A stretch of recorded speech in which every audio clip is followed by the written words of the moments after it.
Apuesto a que crees que los zombies son solo cosa de películas, cuerpos putrefactos, hambre de cerebros, y un apocalipsis al ritmo de gritos y disparos. Pero ¿y si te dijera que la ciencia, en ciertos laboratorios del mundo real, ya ha rozado algo muy, muy parecido? No estamos hablando de magia negra ni virus imposibles. Hablamos de casos concretos. Como el neuroparásito Toxoplasma gondii, que convierte a ratones en suicidas voluntarios ante gatos. O el hongo Opiocordyceps unilateralis, que toma el control del sistema nervioso de hormigas, las obliga a trepar y morder una hoja, antes de matarlas y brotar desde su cráneo. Y eso no es ciencia ficción. Está documentado. En laboratorios, neurocientíficos han estimulado cerebros de animales muertos, han logrado que miembros amputados reaccionen, y han trabajado en compuestos que apagan el libre albedrío con precisión quirúrgica. Entonces, si tomamos un cuerpo humano, lo privamos de conciencia, lo dejamos con movilidad básica, y lo dirigimos mediante impulsos externos, ¿qué tan lejos estamos realmente del concepto de zombie? La palabra suena exagerada. Pero la posibilidad, al menos en prototipo, existe. Y ese es el comienzo más inquietante, cuando la ficción deja de ser absurda, y la ciencia comienza a dar pasos hacia ella. En Haití, mucho antes de que Hollywood lo convirtiera en espectáculo, la palabra zombie ya infundía un terror sordo y real. No era un muerto viviente hambriento. Era un esclavo sin alma. Alguien que respiraba, caminaba, obedecía, pero cuyo espíritu había sido robado. Según las creencias del vudú, ciertos bokor, hechiceros, eran capaces de inducir un estado catatónico con polvos elaborados con peces globo, sapos venenosos y plantas neurotóxicas. La persona era enterrada, declarada muerta y desenterrada horas después, sin voluntad, sin lenguaje, sin recuerdo. ¿Y lo escalofriante? Algunos estudiosos encontraron rastros de tetrodotoxina en esos preparados, una neurotoxina real, extremadamente potente, capaz de ralentizar las funciones corporales al punto de simular la muerte, sin detener el corazón. En dosis precisas, podría anular la conciencia sin matar.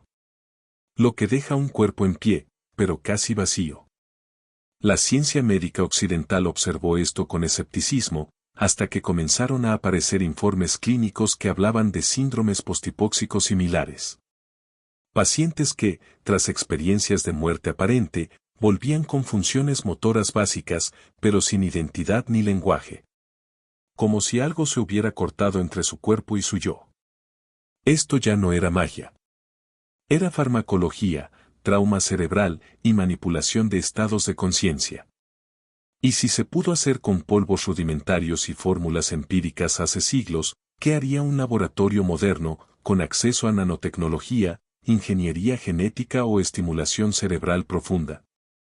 El zombie, entonces, ya no es una criatura del más allá.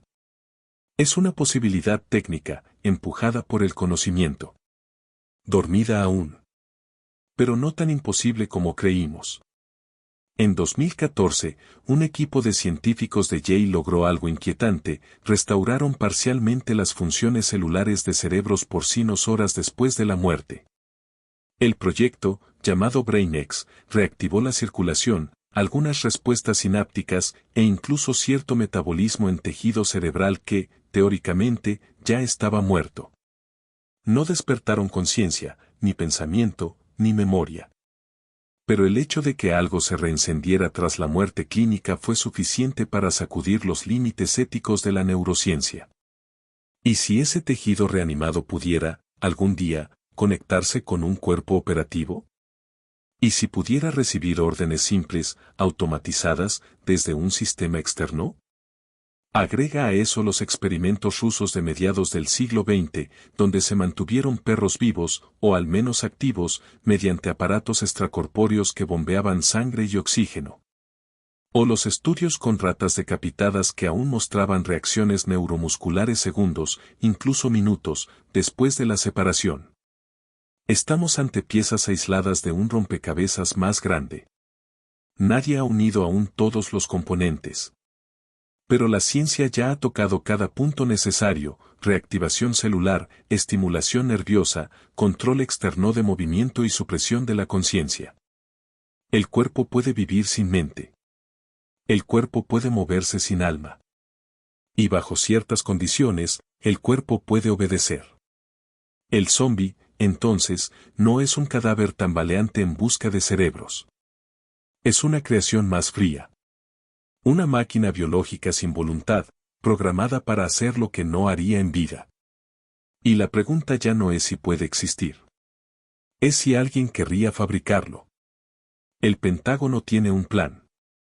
Suena como teoría conspirativa barata, pero es real. El CONOP 8888, también conocido como Counter Zombie Dominance. Es un documento militar de entrenamiento, redactado en 2011 por el Comando Estratégico de Estados Unidos. ¿Su contenido? Estrategias detalladas para contener una hipotética invasión zombie. Tipos de zombies, zonas de cuarentena, despliegue de tropas. Oficialmente, es una herramienta didáctica, pero el nivel de detalle incomoda. ¿Por qué se molestaría un cuerpo militar en simular el apocalipsis zombie? Porque el concepto sirve como excusa para diseñar respuestas ante escenarios extremos, pandemias, colapsos civiles, ataques biológicos. Y porque, en el fondo, hay algo que la ficción zombificada revela sin querer: el miedo a perder el control. Control sobre la biología. Sobre la sociedad. Sobre la muerte. Las investigaciones más recientes en bioingeniería van justo por ese camino. Experimentos con neurochips implantados en insectos permiten dirigir su vuelo desde una computadora. Microorganismos reprogramados para ejecutar tareas específicas. Animales hibridados con órganos artificiales. Estamos comenzando a escribir el código de lo que vive y de lo que podría revivir. Pero con cada línea de progreso, crece otra silenciosa: la posibilidad de un error. Una fuga. Un uso militar. Una mutación no prevista. ¿Por qué si podemos desconectar la voluntad y dejar solo el cuerpo, qué nos impide diseñar obediencia absoluta? El zombi, entonces, no llega como un monstruo. Llega como una consecuencia. De probar demasiado. De querer controlar todo. Y de olvidar que la vida no siempre sigue el guión que le escribimos. Una infección que no mata, pero transforma.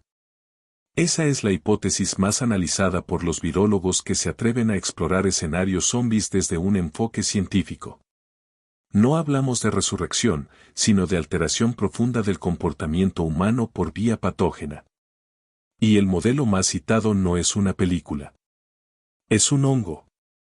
Opiocordyceps unilateralis.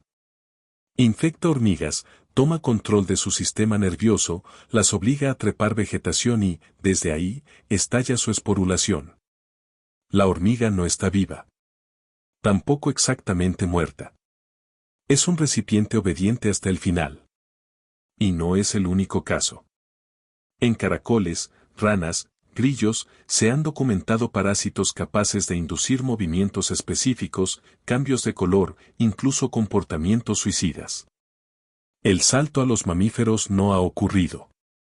Aún. Pero ciertas infecciones ya rozan el borde.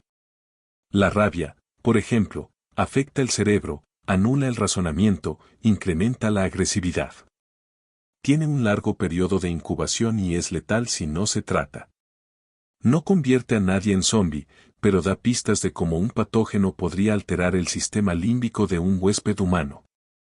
Imagina ahora un virus creado en laboratorio, diseñado para replicar esas condiciones. Una especie de neurotrojano viral, transmisible por mordedura o fluidos, que bloquea el juicio, incrementa la fuerza física por sobreexcitación nerviosa, reduce el umbral del dolor y destruye progresivamente la identidad. No muertos, pero sí anulados. La ciencia aún no lo ha fabricado. Pero la ciencia ya sabe qué partes tocar. Y si un virus así llegara a surgir, accidental o no, lo más inquietante no sería la pandemia.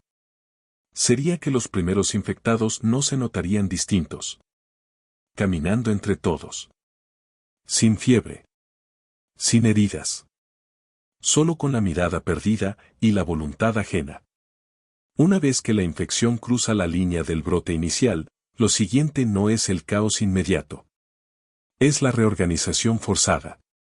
Los sistemas médicos colapsan, no por la virulencia, sino por la incomprensión.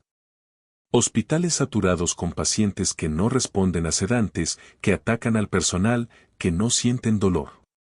Las cámaras muestran cuerpos convulsionando, mordiéndose la lengua, riendo sin contexto.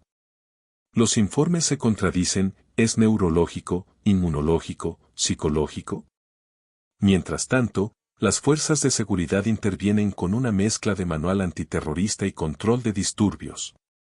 Pero los protocolos normales no aplican a personas que no razonan, que no se rinden, que no retroceden.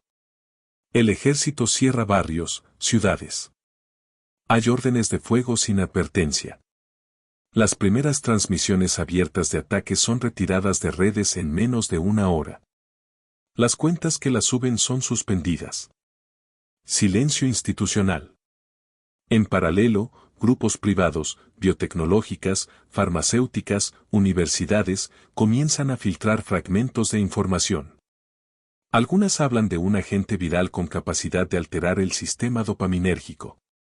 Otras mencionan una proteína sintética con origen en laboratorios experimentales de control conductual.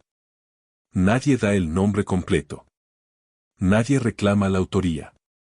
Y sin embargo, en los márgenes, algo se organiza. Equipos civiles con formación científica. Exmilitares. Médicos fugitivos. Conectan puntos. Comparan patrones. Identifican que los primeros pacientes provenían de zonas específicas, cercanas a instalaciones con contratos militares.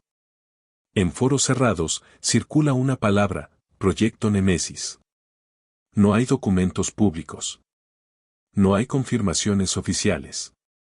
Solo síntomas. Y cuerpos que ya no son personas. Lo que antes era un tropo de cine ahora es un terreno operativo. Sin muertos que reviven. Solo vivos que dejan de ser. No hubo anuncio. No hubo tregua. Solo una ausencia cada vez más pesada, de ruido, de señales, de retorno. Las zonas rojas dejaron de emitir. Los drones enviados no respondieron. Se hablaba de cuarentenas, pero no había cercos. Se hablaba de curas, pero no había ensayos clínicos. Las pocas transmisiones que escaparon del bloqueo mostraban figuras humanas encorvadas, inmóviles durante horas, luego súbitamente activas ante estímulos auditivos. Cuerpos sin meta aparente. Excepto una, propagar. Los gobiernos no declararon derrota. Simplemente dejaron de actualizar cifras. La narrativa cambió, disturbios, conflictos locales, sabotaje. En algunos países, las transmisiones fueron reemplazadas por programación infantil. En otros, la señal abierta cayó del todo. El silencio se volvió el lenguaje oficial. En ciertas regiones, los recuperados comenzaron a aparecer. No hablaban. No recordaban. Respondían a órdenes simples, ejecutaban tareas repetitivas sin error. Muchos fueron integrados a programas estatales de limpieza, minería, reciclaje. Se hablaba de rehabilitación neuroconductual. Pero los ojos seguían vacíos. No pestañeaban al oír su nombre. Las investigaciones independientes fueron desmanteladas o absorbidas. Algunos científicos desaparecieron. Otros reaparecieron trabajando para entidades privadas sin rostro. Las palabras zombie o arma biológica fueron clasificadas como lenguaje conspirativo. Los buscadores dejaron de arrojarlas como resultado. Al final, lo único que quedó fue una pregunta mal cerrada, enterrada bajo capas de burocracia, miedo y negación. ¿Qué ocurre cuando una civilización alcanza el conocimiento suficiente para deshumanizar al otro, sin matarlo? No se oyó una explosión. No cayó un meteorito. Solo dejó de ser necesario pensar para obedecer. Gracias por ver y por acompañarme con esta historia. Si quieres seguir descubriendo más relatos fascinantes, No olvides suscribirte. Nos vemos en la próxima.